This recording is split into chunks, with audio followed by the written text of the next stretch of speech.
Hey everyone, Danny Clark here again with our 7th installment of the Natural Movement for Mobility series using ground movements. I hope that you've been practicing and that you're starting to feel the benefits of your natural movement practice, maybe both in terms of mobility and maybe other elements that are a little bit more than mobility, whether it be connecting to your breath, your external your external environments, just your own body, tuning into its position and the different sequences we've taught you that have some practical value. I hope that you're experiencing those benefits and enjoying them. So this is our final installment before the last one, which we're going to kind of just go over how to kind of link everything together. So today we're going to go over some rolling. So we've already kind of done some rocking and rolling, gotten down with that a little bit in the past, some front rocking and some side rolling. This time we're going to do some forward and backward rolling, as in like full rolling, like sort of like a gymnastics roll, except a more practical version.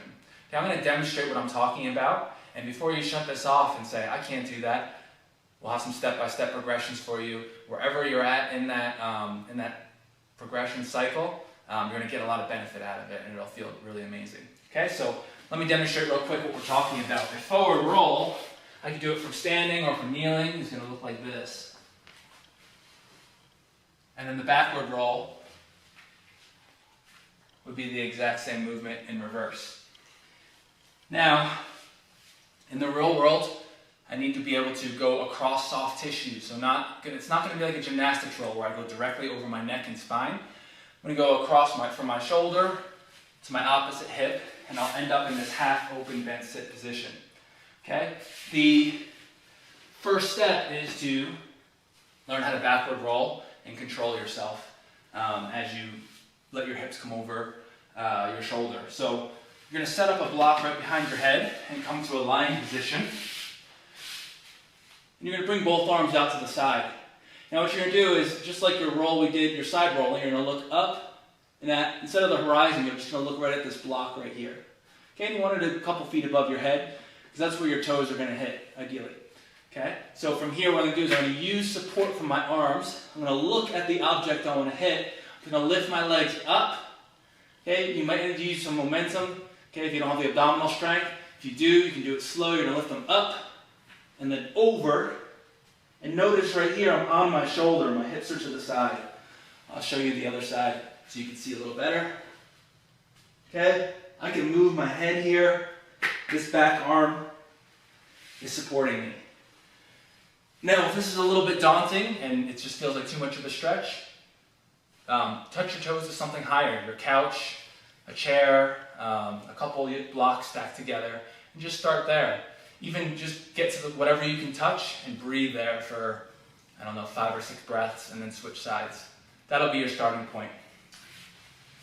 Next, I'm going to be able to do the full backward roll. Okay, so I have my kind of training wheels here to support me.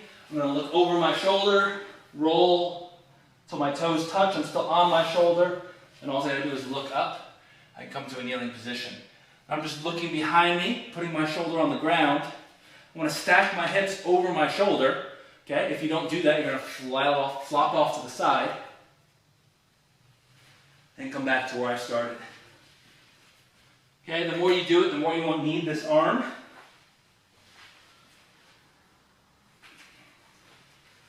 And the more you'll be able to land in this nice half-open bent sit position.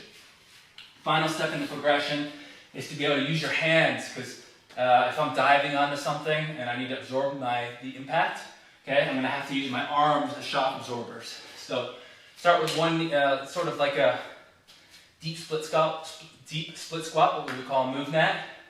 Hands are coming directly in front of me, turning, letting my shoulder drop right past my hands, drawing that line from shoulder to opposite hip, ending in bent sit position, and you can go over either shoulder to work your way back up. I went over the opposite shoulder that time. So, we're killing 2 birds with 1 stone here. Okay, we're working a practical movement, and we're gaining some nice spinal mobility here. I'd highly recommend you get comfortable with that, going and just touching the block and breathing first. Okay, and the more you're comfortable with that, the easier and less daunting rolling will be. Okay, it's a great movement to have back in your toolbox. Just like a lot of these movements, you're getting back to your childlike essence of mobility, flexibility, and strength. And then again, it builds us, sets us up for a great platform for learning a lot of these higher level movements that we have in MovNat. All right, I'll see you guys next time.